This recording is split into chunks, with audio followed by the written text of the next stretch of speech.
I've been running 2 large-scale studies in Canada for the past 10 years. We've studied industrial clusters, 26 industrial clusters across the country, and we've studied innovation in 15 Canadian cities. Large cities, not as large as Moscow, but large cities, medium-sized cities, and small cities. And what I'm going to talk about today comes more from the second study, the work on innovation, and what we call governance and civic engagement in city regions.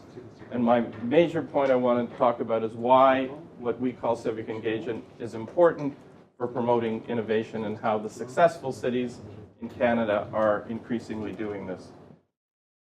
So cities are widely being recognized as ever more important for innovation. Innovation takes place increasingly in cities.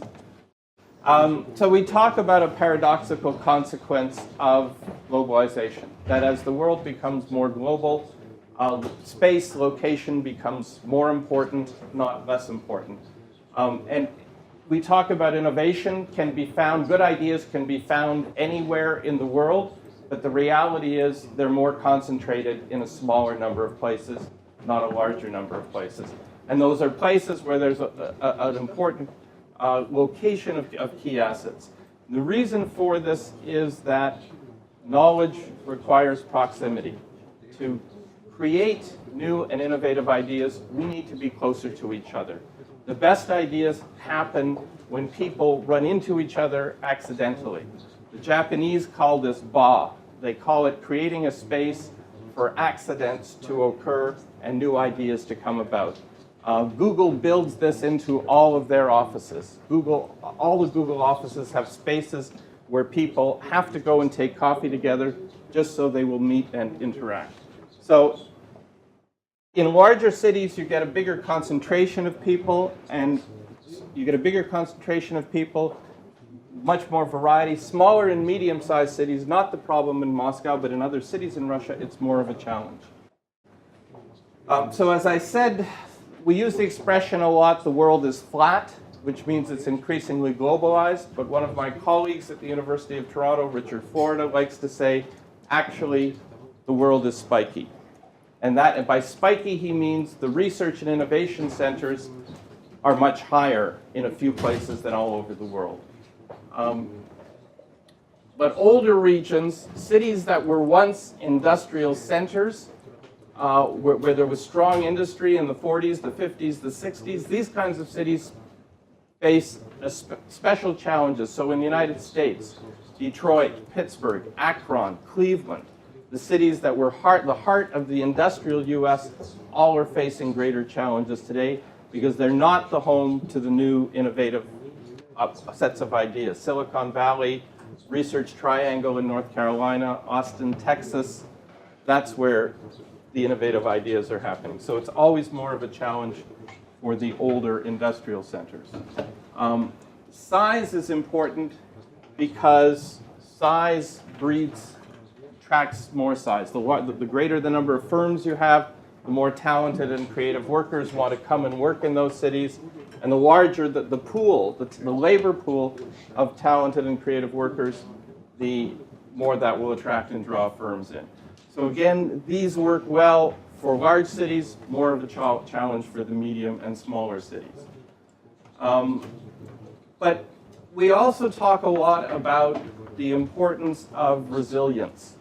And by resilience, we mean the capability of a city or a region to bounce back, to recover from an economic challenge, an economic downturn, the loss of a key industry, and in so doing to open up paths for new industries, to create new economic opportunities, and to chart a new path for growth in the future. A lot of people think of these sorts of things as market-driven phenomena, but the argument I want to make today is that resilience requires more than just market activities. It requires 3 sectors to work together: the private sector of firms and the economy, the public sector of government institutions and government organizations, and a third sector which we could call a civil sector. society, groups in society organizing themselves. They can come from business, they can come from universities, they can come from not-for-profit, working together with business and government, all to create a better plan, a strategy for the growth of a city or region.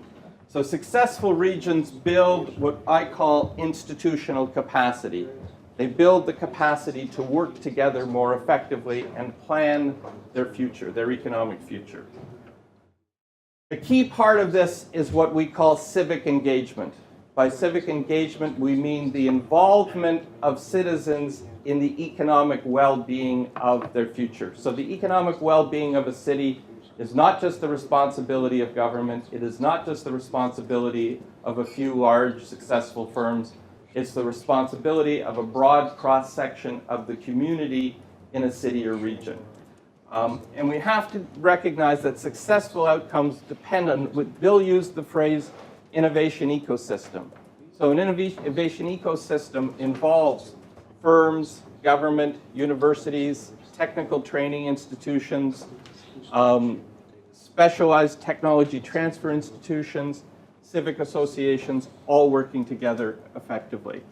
And in this kind of a situation, power is dispersed. It's not all concentrated in the hands of government or firms, but all of these actors have to be involved. And so we talk a lot about governance, and governance is not the same as government. Government is publicly elected officials. Governance is the arrangements that involves all of these different groups working together, hopefully in a cooperative fashion, not always, but hopefully they're working together in a cooperative fashion to chart an economic future. And by this we say that the boundary lines between the public sector and the private sector are blurring. The roles are becoming more mixed together. And in this, what I call civic associations play a very important role. And these are high-tech business associations. They can be associations to promote the integration of immigrants into the economy, help them find jobs, get settled in the community more effectively.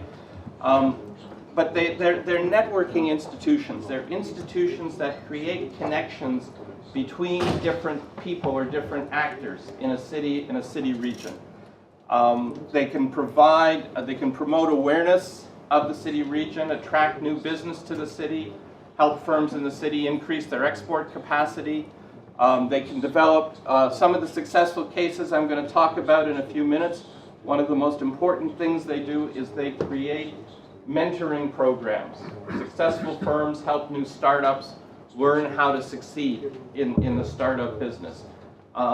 We can talk more about that.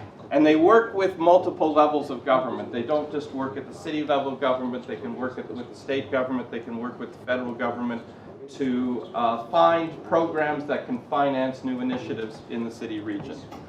In the cases I've studied in Canada, Ottawa, the nation's capital, had a very successful organization for many years, the Ottawa Center for Research and Innovation. Waterloo, which I'll talk about in more detail, has probably the most successful association in Canada today called Communitech. And the City of Toronto has another very successful example, Civic Action Alliance, which I'll also talk in more detail about. So when we think about the economic future of cities and how we organize and manage the economic futures, some people are talking about the need for a strategic management of cities and regions and for strategic planning of the economic future. Strategic management we're used to thinking of in terms of how we manage firms, but some business professors are saying we need to do the same for cities. And by strategic management, we mean we need to develop and enhance the factors of production that can't be moved. In a book on China I read, there's a great story about a German steel mill that the Chinese bought, and 1 month later, it's an American steel mill, not a German. The Germans wouldn't sell a steel mill, only the Americans would. It's an American steel mill. The Chinese buy, they disassemble the whole mill, they ship it to China. 1 month later, a guy who used to work at the mill in the US visits China, and the the mill is up and running producing steel in China. That's a factor of production that can be moved. What we're talking about is what are the things that can't move. It's people, it's ideas, it's networking, but tied together in a place that holds them to the place. And the strategic management of regions, of cities and regions, has to harness these factors of production, the ability to generate new ideas and to put those new ideas to work in innovative practices to create a concentration of new activity in the region as a locomotive for future growth. And it engages in a kind of planning exercise that I'll talk about in the next minute, and it draws upon what we refer to as civic capital. And the civic capital term I like to use is what you create when you have a whole lot of different actors in a city or region working together, building a vision and putting that vision into effect for the economic future. And that planning process, that visioning, can be part of creating an intelligent city in the sense that Bill will talk about. So we talk about a lot about this kind of strategic planning, and it's a way of determining how to leverage the economic advantages that a city and a region has to develop new businesses, new industries, and promote growth in the future.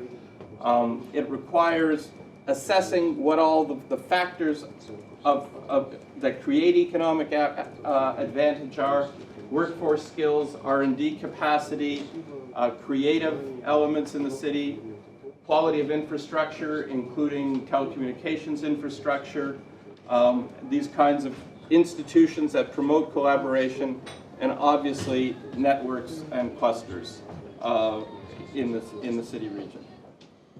So I wanted to talk about, that's all by way of introduction. Now I want to get a little more concrete, a little more specific, and talk about two successful Canadian examples. And they're very, very different cities.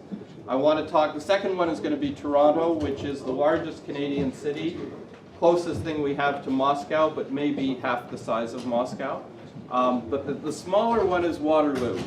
Waterloo region is about 90 kilometers west of Toronto. It's actually 3 cities combined: Waterloo, Kitchener, and a third city called Cambridge. Maybe 500,000 people in total. It's an old manufacturing center. It had rubber, it had food processing, it had some in finance and insurance. Dating from the 19th century, it survived very well into the 20th century. But since the mid-20th century, more than any other Canadian city, it has completely transformed itself into a high-tech city. And if I'm not mistaken, Bill, was it the first Canadian city to win the Smart? Second. Calgary. Okay, so one of the first 2 Canadian cities to win the Smart community label. And they did it through a whole variety of citizen-driven initiatives. The first, going the wrong way. The first initiative, and the most important, was probably building a world-class research infrastructure.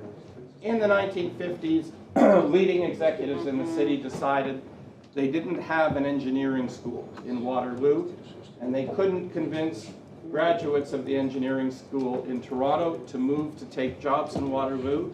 So they created their own university with a very strong emphasis on engineering, science, mathematics. I think, if I'm not mistaken, it's the only university in North America that has a faculty of mathematics. Not a department of mathematics, but a faculty of mathematics. If you study computer science at Waterloo, you graduate with a bachelor's degree in mathematics, which is very unusual. So what they've done over the half century, since this university was created in the late 1950s, is they have diversified the economy. They still have strong manufacturing capabilities, but they have diversified into information and communications technology, ICTs, a lot of advanced manufacturing, and a lot of firms that work at the interface between manufacturing and ICT. Very strong research infrastructure, 2 universities plus 1 community college. But when we did it, we've done a lot of research in Waterloo over the last 10 years, and when we ask firms, what do you get from the university that's most valuable, they don't say basic research, leading research projects. They say a lot of help with solving technical problems that we have in our company. So the interaction is very practical, very day-to-day, and it's focused on incremental innovations, on solving practical problems. But the other thing that Waterloo has done better than any other city in the country is they have created this kind of civic capital I was talking about, and these civic associations and civic networks, and they have worked together in a very cooperative fashion to create new institutions, new initiatives to promote the high-tech future of the city. And they've worked very, very effectively. This is probably where the best. They work very effectively with the our provincial government and our federal government to leverage money into the city to help them do the kinds of things they want to do. They're very strategic in thinking about how to get new initiatives funded in their city. So they have a number of associations that have been built up over the years. The most important is probably this Communitech Technology Association that was started in 1997, but founded a few years earlier by some of the high-tech entrepreneurs. This was not a government initiative, and it's grown, and they have a highly inclusive set of community-based institutions. Everybody knows who everybody is. They all work together. At the center of a lot of these networks is the university. When I did interviews in Waterloo 5-6 years ago, and we would ask people, who is the person in this community that everyone looks to for thought leadership? Where do they get the ideas?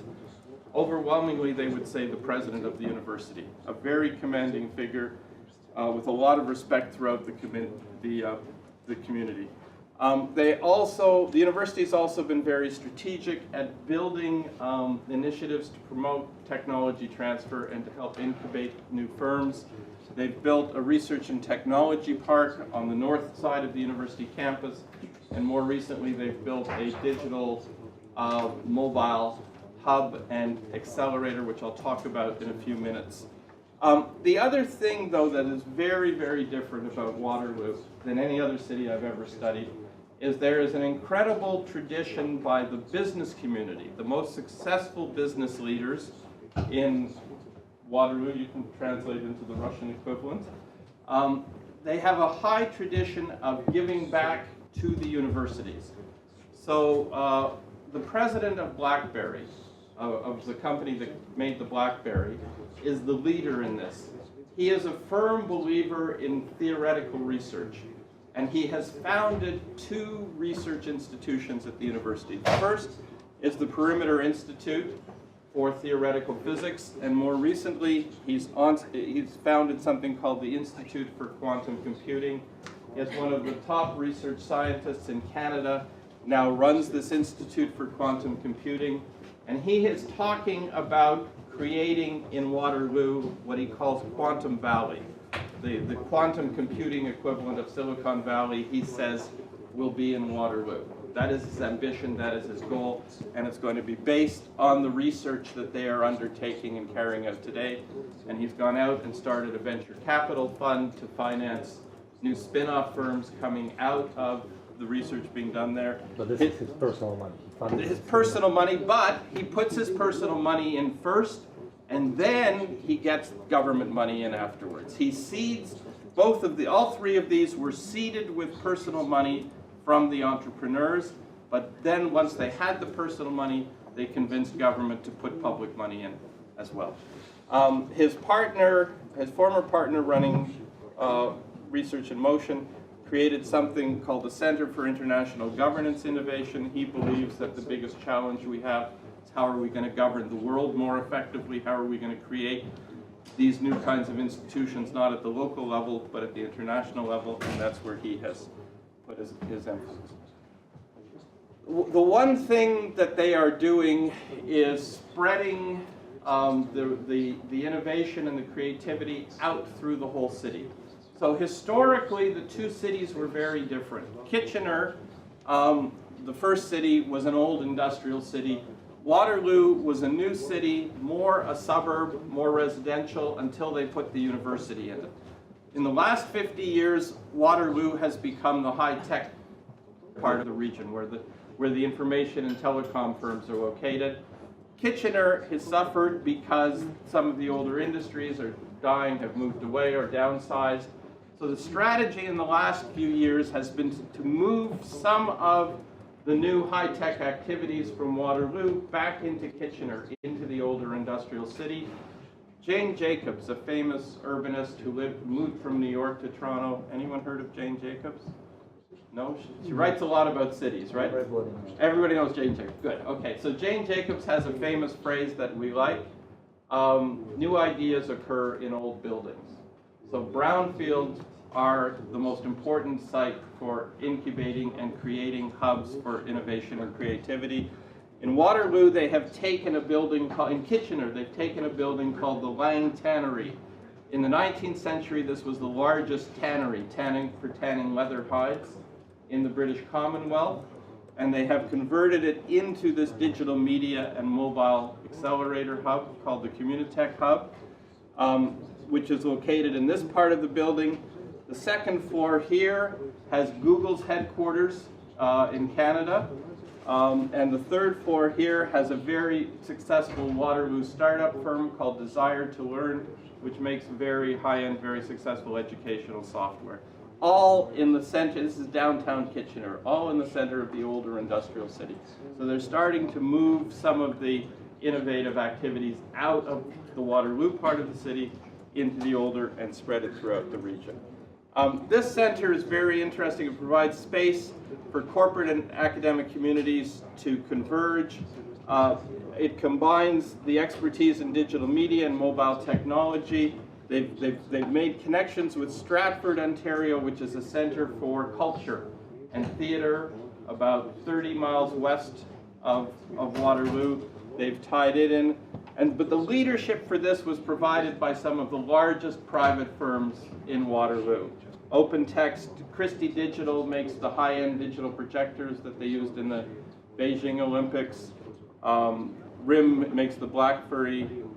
These are other leading firms.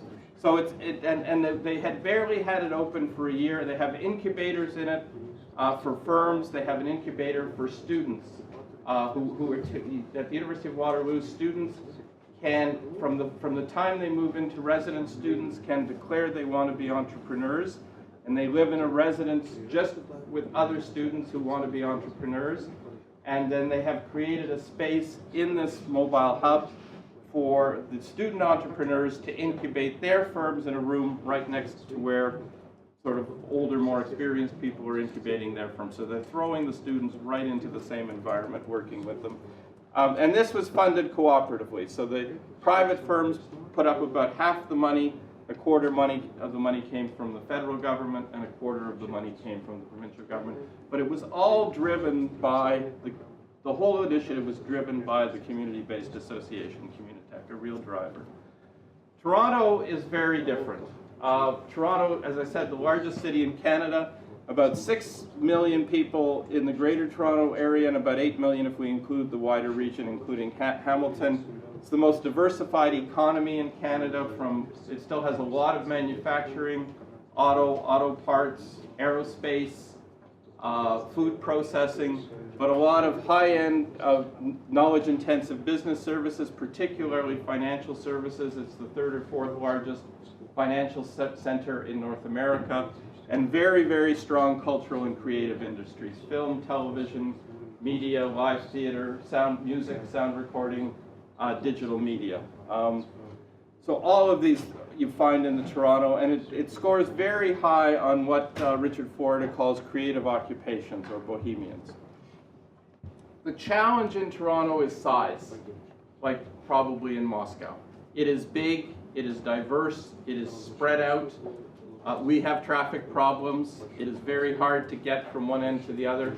And the question always is, how do you coordinate across a region so large?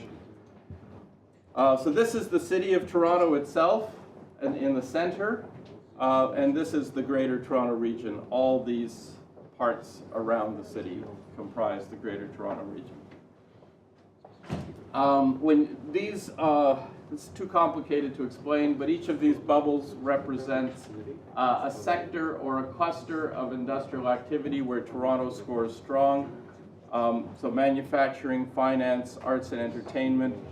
And this just ranks Toronto with some of the other leading regions in North America. So we have a higher number of sectors that score above average in terms of the concentration of employment than, say, Illinois does, Montreal, Silicon Valley, Massachusetts, Michigan. So it's a diverse but very strong concentration of areas of expertise at the same time.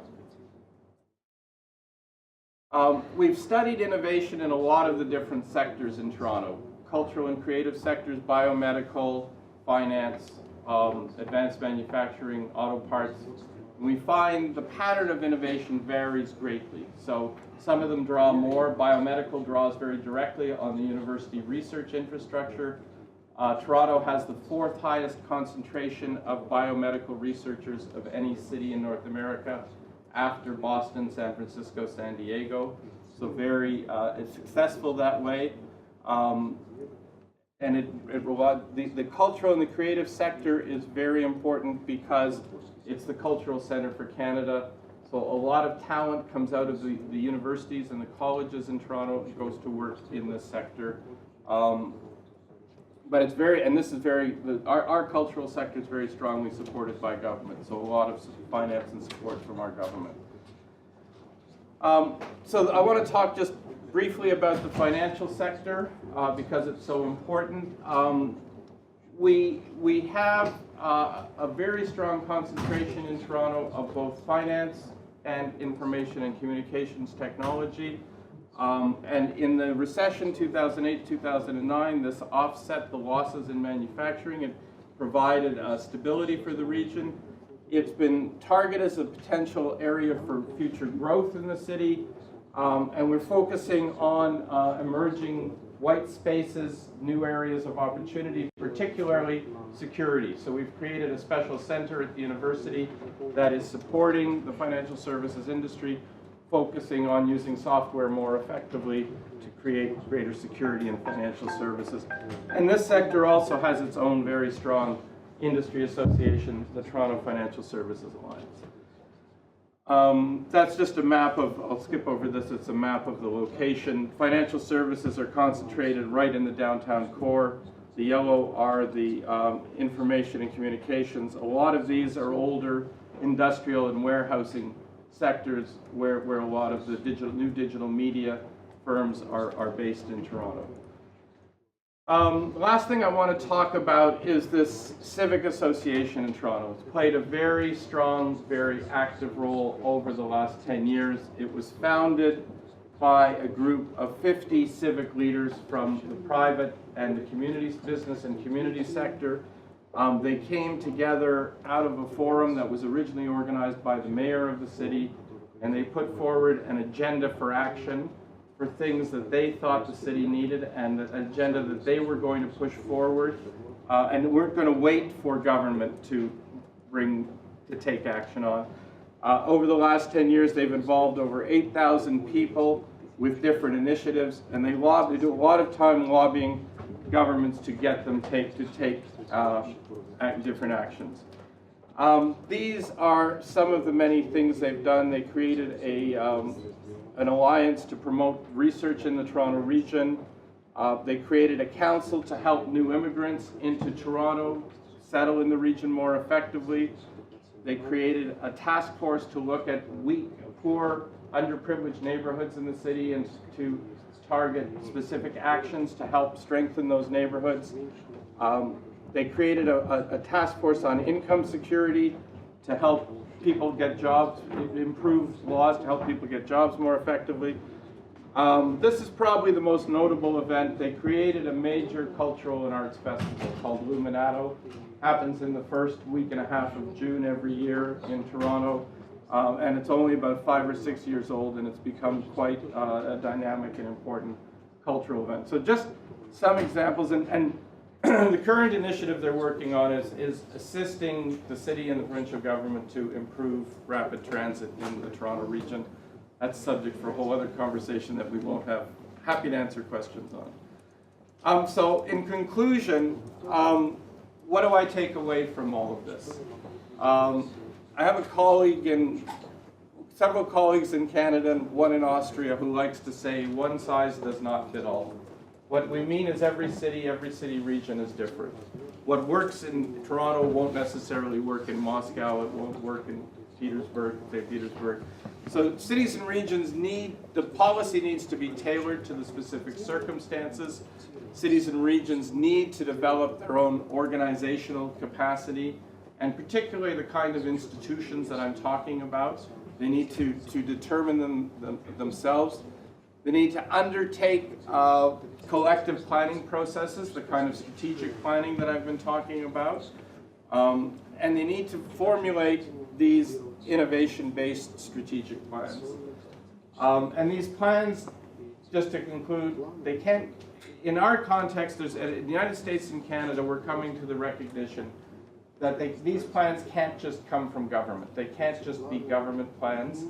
I like to say that the problems are too big, they're too complex, and knowledge is too limited to just rely on public sources, on government sources, and that government needs to work with these broader private sector and civic sector groups to leverage the knowledge, skills, and ideas in order to find the most effective solutions for civic regions. Thank you very much for your attention.